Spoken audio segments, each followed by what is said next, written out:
Well, tonight we have a real treat. Dr. Dick Couey is going to be talking to us tonight. He is an advisor, teacher, and mentor of ours. And he's the best darn hugger you will ever meet. I have learned more about the cell and what keeps us happy, that cell happy and healthy. And I've also learned what keeps us unhealthy and the ripple effect that that can have. But he also, and I had to write it down because there's so much about you, but he's a retired teacher at Baylor University. I don't know how long at Baylor University. You want to share that? No. Okay. Taught exercise physiology, sports medicine, and nutrition.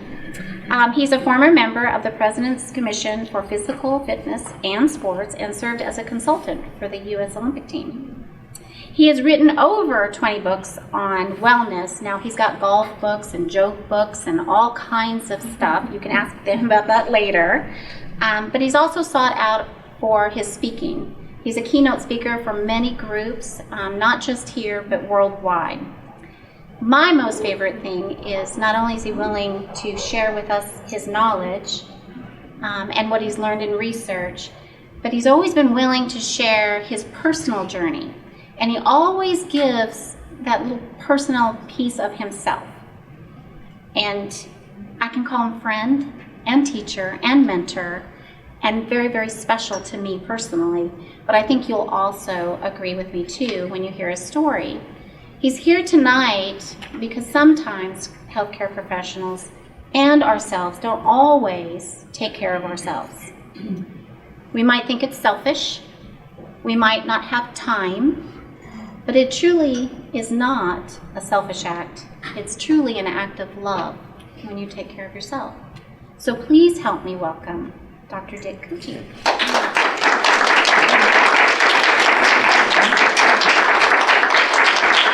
Thank you very much. I always start my classes off with a joke. Now, the students have to laugh or they get flunked. So, I hope y'all laugh. Got any Aggies in here? Nobody little bit. Always admit it. You're an Aggie? I graduated from them. I graduated from A&M. I got my PhD there. I read both their books in their library and I colored one. So they still talk about how I stayed in the lines, you know. So. Well, old Bubba, he couldn't get out of A&M because he couldn't pass math. Been there 10 years trying to pass his math course, and he couldn't do it. But the math professor called him in his office and said, Bubba, I'm going to give you one oral question. If you get it right, I'm going to give you your degree from Texas A&M. You go study. Well, everybody at A&M liked Bubba. He was popular. And 100,000 Aggies showed up to give him moral support. Had to put everybody in the football stadium. Crowd was hushed. Bubba and the math professor walked out to the center of the field. The math professor said, Bubba, how much is 4 plus 3? And Bubba thought and thought. And he said, 7. And 100,000 Aggies started shouting, give him one more chance. Give him one more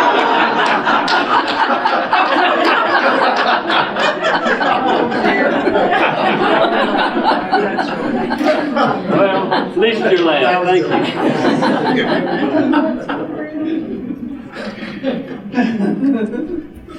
I lost my leg. Y'all probably can't tell because I'm walking better, but I lost my leg, and Suzanne asked me to speak on, something about that, and so I will, just a little bit. She asked if I had any adversity or something like that, and I had it for about 10 minutes. I said, why? For about 10 minutes. Then I got to thinking, I've really got a blessing out of this.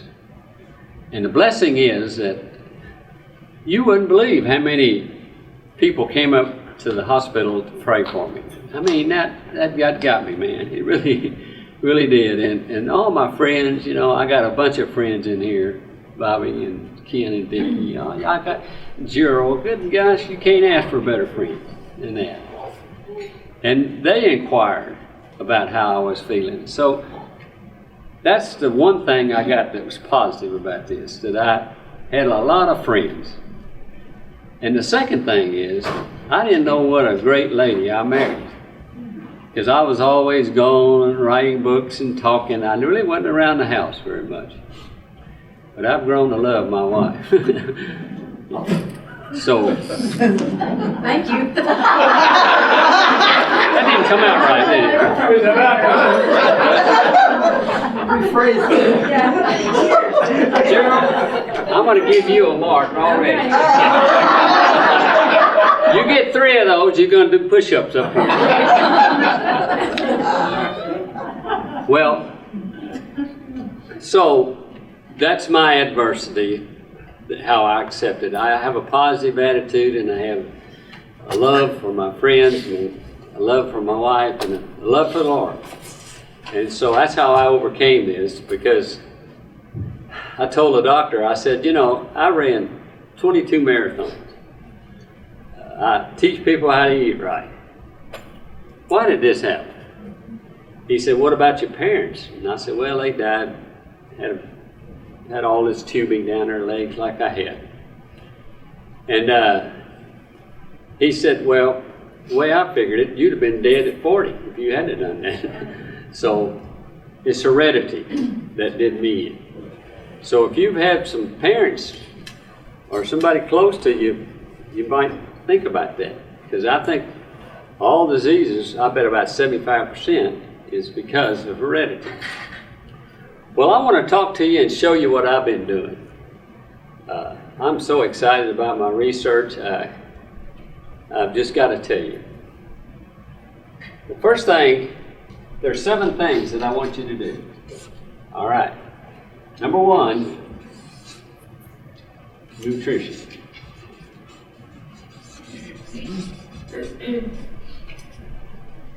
Now, everything on this planet has a chemical in it. Everything in the human body that has a chemical has an enzyme in it. So, if you're sick, it's because of the defective enzyme. That's how important the enzymes are to the cell. I'm a cell physiologist, and I've had a lot of training in organic chemistry, so that makes me, I guess, a biochemist. So, everything is chemical. And I'm going to tell you how to treat the cause. I'm not going to tell you how to treat symptoms. I'm going to tell you how to treat the cause of everything. And so, a defective enzyme is the cause, because it's made out of, it does, every chemical reaction in the body is done by an enzyme. So the first thing is, I want to brag on God just a minute, just for a second. Let's take this cell. Now, that's not, all cells don't look like that, you know that. Well, I think the cell is the supreme wonder of the universe. I think it's God's greatest creation. I think it's better than the creation of the heavens and the earth, because you wouldn't believe that. See this little dot here? That would be about 20 cells. So we're talking small. And you have anywhere from 80 to about 100 trillion cells. Let's say 100 trillion. That's more dramatic. Some of you have a few more than 100 trillion. No, I'm not. Well, in the cell, you have about 100,000 chemical reactions each second, up to. So, boy, it is really got chemicals going crazy inside there. I've looked at these chemical reactions, and they all have a little substrate. They don't look like this, but it's easy to draw. And an enzyme would fit right in there. And it would catabolize, or break it down to 1 or 2 chemicals, or 16, or whatever it does. So that's the way enzymes work in the cell. And you have up to 100,000 a second. Now you have 100 trillion. Have you ever figured that now? There are 26 quintillion reactions in the human body every second. Let's look at this cell for a minute. Let's look at the nucleus. Boy, you can't believe what goes on in the nucleus. That's one of the most complicated things I've ever seen. Well, you know, you got 23 little 23 pair of chromosomes. You've heard of that. Now, what are they made out of? They made out of 20 to 40,000 genes. Depends on the chromosome. Now, I got a computer chip that tells me every one of them. We've mapped out the genome. Does anybody understand that? Nobody understands that, biochemists. That's the greatest scientific thing ever happened, to learn about the human body. We know where MS is, we know where MD is, we know where sickle cell anemia. I can cut it out, but I can't add the good one to it, you see. But my little friends that do say they can. Isn't that great hope for... Does everybody understand what I'm saying? Am I going? I'm not too deep, am I? Okay. All right, so that's what the genes are. Now, what are genes made of? Well, here's what they're made out of. How many of you remember the 4 sugar bases? A goes with T, C goes with G. Now, DNA is the most complicated thing I've ever studied. I've been trying to learn how that works for 50 years, and I've come to one conclusion. I really don't know how it works, but that is something, the DNA in your body. DNA doesn't look like this. Okay, when I look at the cell and the electron, DNA is all wound up. I mean, little knots. We spread that out, and it's 17 inches long. 17 inches long. 17 times 100 trillion. I could put all your DNA in a piece of ice cube. Ice cube. What about like that? I can put all the DNA in your body in an ice cube. If I spread every one of them out, 100 trillion times 17 inches, it reached to the sun and back more than 200 times. One of my favorite scriptures is Psalms 139, verses 13 and 14.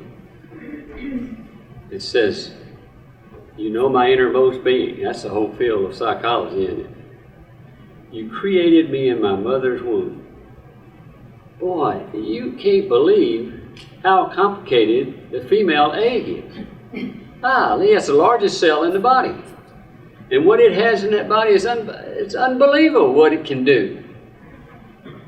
It can produce maybe a clay-colored, wrinkled, screaming cells we call a baby. Life. Life. 17 inches long. Now, what does it make? This is something. Oops, I don't run out of time. It makes 20 amino acids. Actually, there are 22 of them. But 2 are so rare I don't talk about it. That might be phenylalanine, aspartic acid, tryptophan. They all line up. This is where I became a Christian, you see. I became a Christian because when they line up, that can't be random, can it? Anybody know anything about random stuff? It can't be random. That has a purpose right there, you see. And so I really started thinking about that, about it. There may be a God if I saw those random line up. And they line up to make an enzyme. Where's my enzyme? Right here. So all your enzymes are just amino acids lined up in a perfect way to create every chemical reaction in the body. It says, "You created my mother's womb, you know my innermost being. I praise you because I am fearfully and then wonderfully made." Now, if you can't see that, if you still have doubts, I want you to go to church. You need something. You really do. So, I study that. and I study nutrition. All nutrition is chemicals, isn't it? Just carbon, hydrogen, oxygen, nitrogen, sodium, potassium. Those are chemicals. And they all add to the metabolism of that cell. Every one of them. And there are 45 that I say that you have to get in their proper amounts. You've got to get a certain amount of carbohydrates, carbon, hydrogen, and oxygen. You got to get a certain amount of fat, carbon, hydrogen, and oxygen. You get a certain amount of protein, carbon, hydrogen, oxygen, and nitrogen. So you got to get a certain amount of that, you see. So nutrition is very important. You got to get 13 vitamins, 9 amino acids. Some people say 10, some say 8. But in my class here, I'm going to say 9, okay? Okay, so that's what we got to get. We've got to get 19 minerals, and we got to get water. So those are what the cell uses to carry out its metabolism. Now, I said that in their proper amounts. You can get too many carbohydrates, can't you? Look at our Americans. You can get too many fats. Well, we're big people. You ever been to Europe? El Rey's choir went over there and I followed her around and I was so embarrassed. You could tell we were from America. We were the big girls and boys. Other people were slender and things. So, in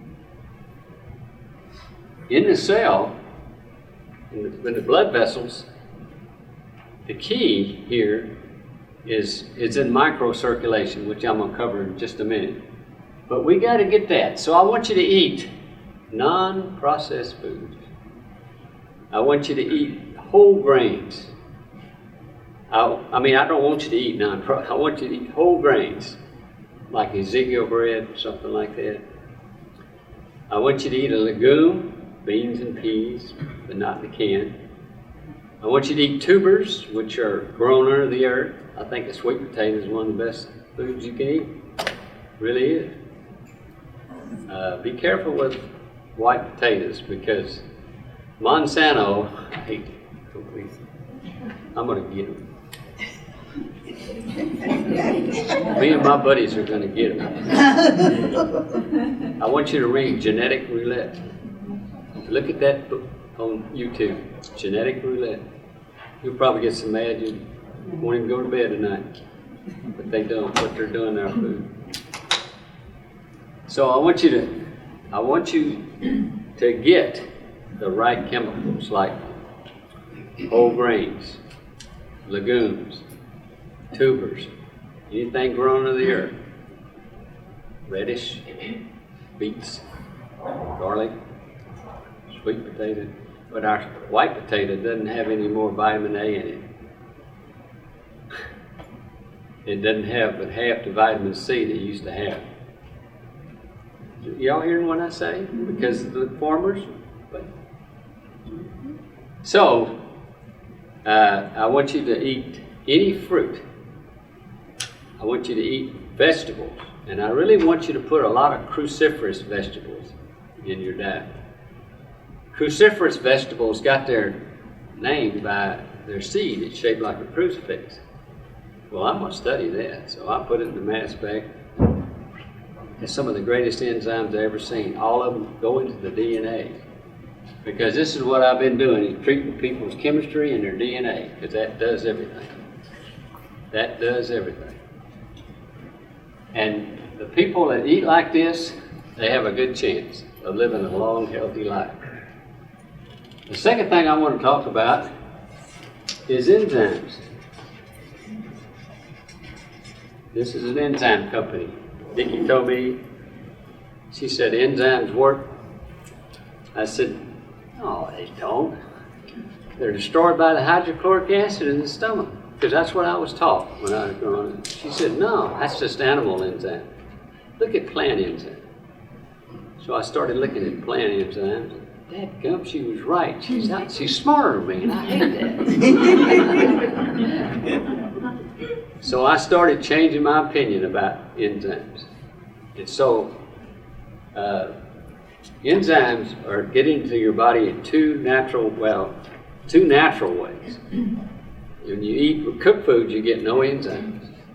They're all destroyed by 161 degrees. Some of them started 115 degrees. But most of them, I don't think I've seen anyone live past 161. So the enzymes are made in raw food. Every one of you should eat a raw salad every day. You really should. To get you some enzymes. Because some foods really contain a lot of enzymes right here. The ones that I use to help people with. Because the DNA changes everything, doesn't it? In the body, in the cell. And if you can treat the chemistry inside the DNA, then you got a chance of curing people. Because cancer to me is nothing but an alteration of A and G and A and C. It's just an alteration. And if we can get the right enzyme in there, they might be able to correct that alteration. It's happened in the past. I don't know if it's going to happen in the future, but it's happening in the past. My past studies with people. So it's made from raw food. And the second way is your DNA makes it. Now here's where I messed up. My chromosomes and genes go through the DNA, don't they? Well, my parents gave me the wrong genes. It caused my arteries to clog up in my feet. So even though I ran 20 marathons and ran and ate right, that did me in as far as that's concerned. So does everybody understand? Yeah, I think y'all understand enzymes, don't you? Number 3, you got to exercise. You really got to exercise, and I thought that was the secret to health, but it's not just exercise. It helps. I think the best thing about exercise, it helps get the waste out of the cell. Because your nutrition goes in and waste comes out of the cell. And so when you run and exercise, that gets the waste out. If you don't get the waste out, what is that going to do to the metabolism of the cell? Some of you have already got that in the brain. How many of you are forgetting names now? Go in a room and forget why you went in there.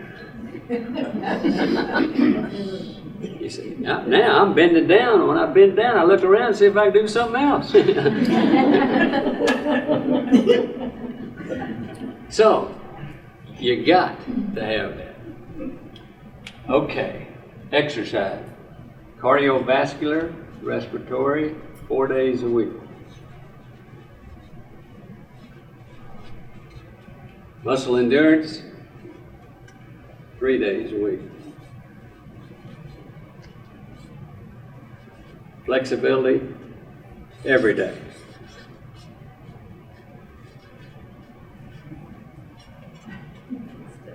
So, that's what you've got to do as far as exercise.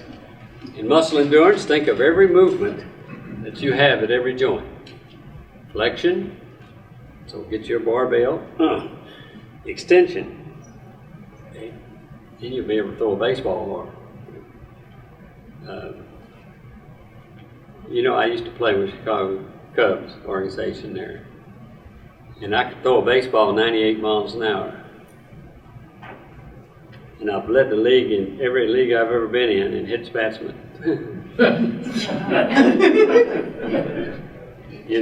I was a relief pitcher.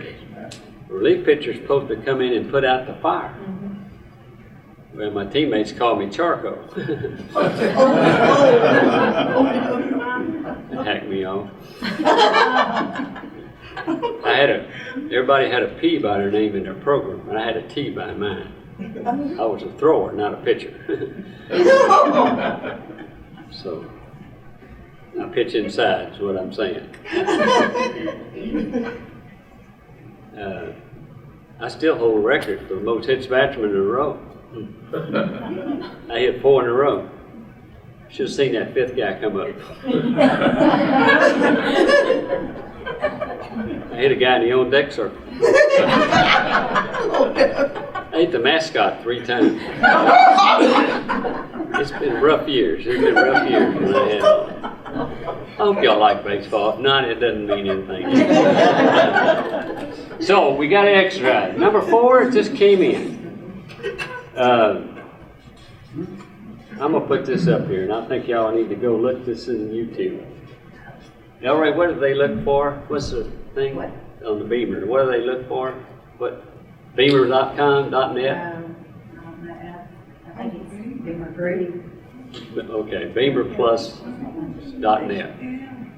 These are my code circulation. You need to talk a little bit louder. Yes. Some of us are older than you. Oh, I'm sorry, you're older than me. Talk louder. One of my students, graduate students, I knew it was time to retire when he says, Dr. Couey, you're so old that when you were born, the Dead Sea wasn't even 6.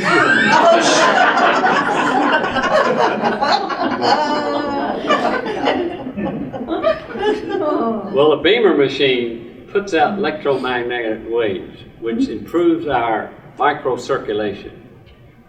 74% of our circulation is micro, small. Every cell, 100 trillion, has to have a blood vessel. So, microcirculation, I have seen some amazing things. I just got back from a science convention there in Dallas. And boy, I never seen so many doctors and scientists swear by this. And so, I knew a lot of my sick people were getting well a lot easier when I used this. So we increase the microcirculation in your blood. And, you know, if you weigh 175 pounds, you got enough circulation in there, blood vessels, to reach around the earth 4 times.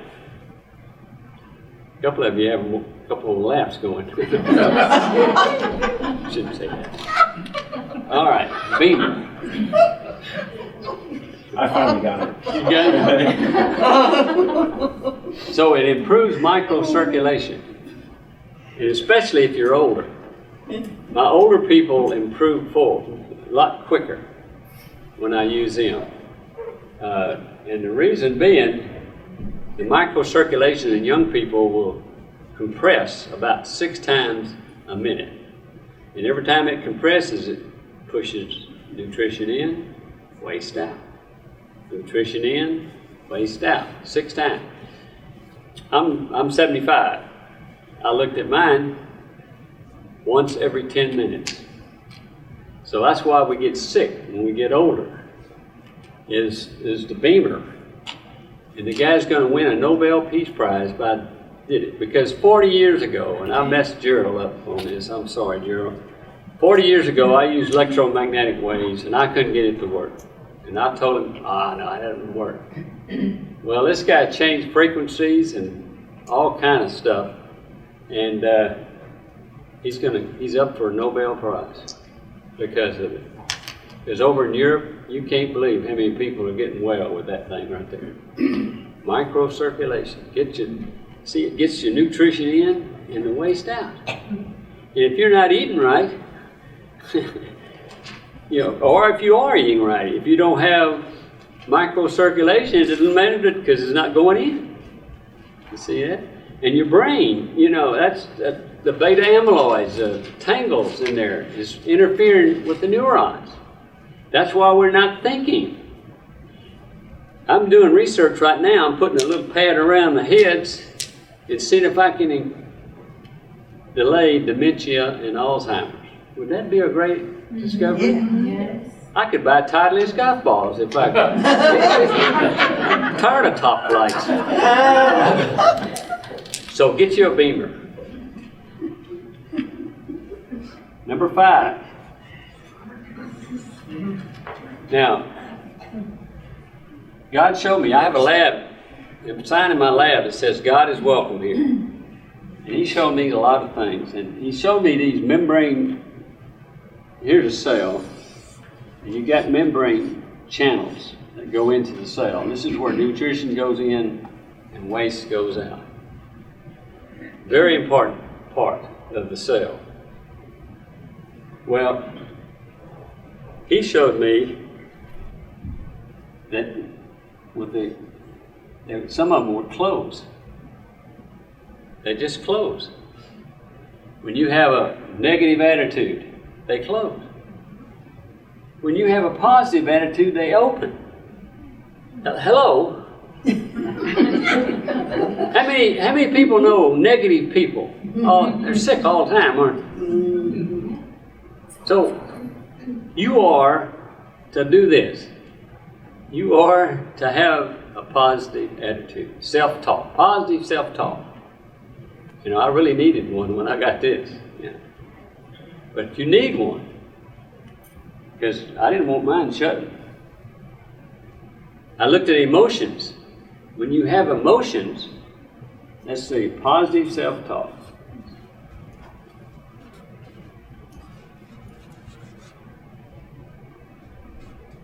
Positive attitude. Everything's half full. Okay. Number 6, emotions.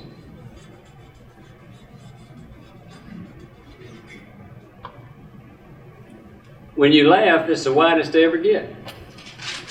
What does the Bible say about laughter? It's the best medicine. It might be. They're the widest they ever get. More nutrition in, more waste out. When you're happy, when you're kind, when you give, is it better to give? It's open. But when you get angry, fearful, or depressed, they'll shut on you. And you can't stay in this condition very long. Because you're not getting anything in or anything out. And you're going to kill a bunch of cells when you do that. So you gotta keep your anger down. What do you say? Boy, Houston is amazing. What do you say when you're driving along? Someone's going to pull us right in front of us. In Waco, we do this. We got a new sign. We do this. Did you see what I did? I laughed and I gave a... I'm back at A&M.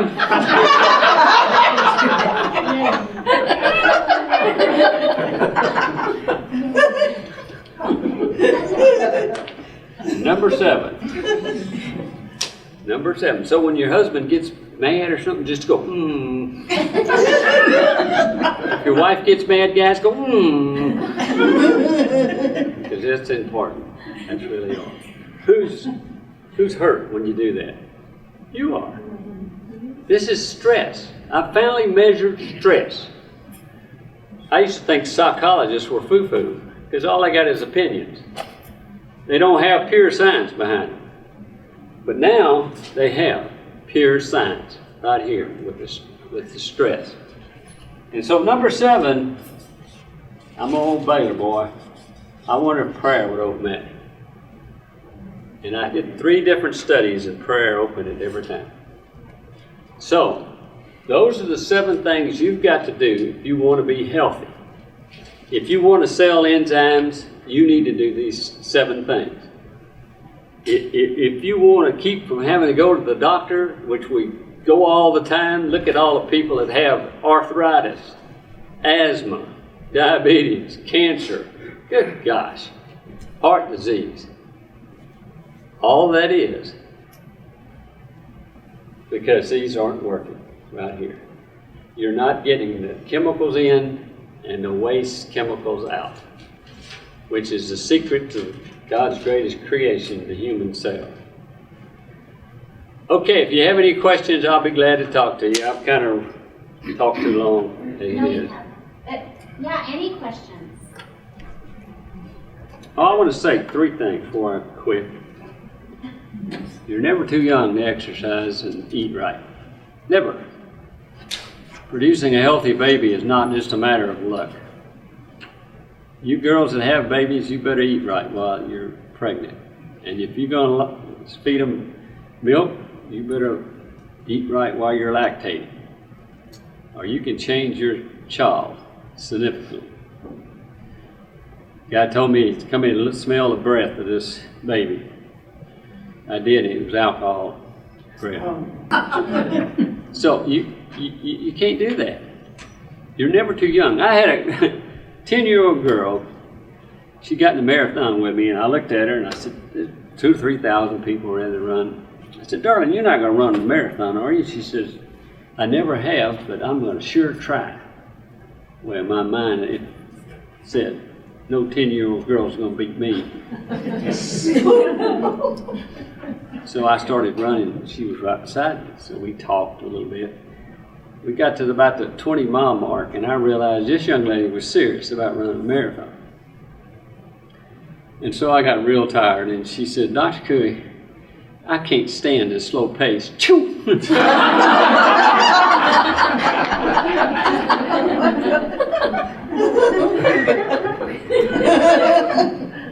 Teach your children how to play hard. Do that. Number 2, you're never too old. You're never too old to exercise and eat right. You're never too old. I met a guy speaking. I ran up to him afterward and I said, Larry, what do you do for exercise?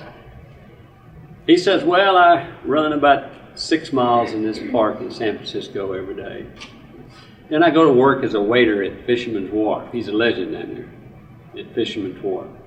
Work is. Now I can do that. I've done that.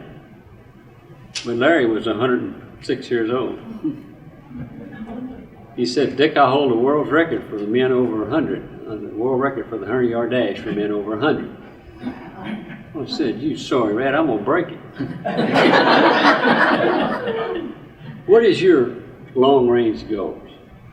What are you going to do when you get old? You're never too old. And I don't think you have a really good excuse. A third thing. I got in a marathon, and I finished a marathon, and I was watching people finish. I saw these 2 runners run. One guy didn't have any feet, like me, and he finished the marathon. He had a rope, and holding on to the rope was a guy who was completely blind. I looked at those guys, I couldn't believe that. They had run 26 miles, 385 yards. They didn't use excuse, you know. I can't find my tennis shoes. I can't see a thing. Where's the race? The only reason why you don't eat right, the only reason why you're not exercising, the only reason is because you're lazy. Thank you.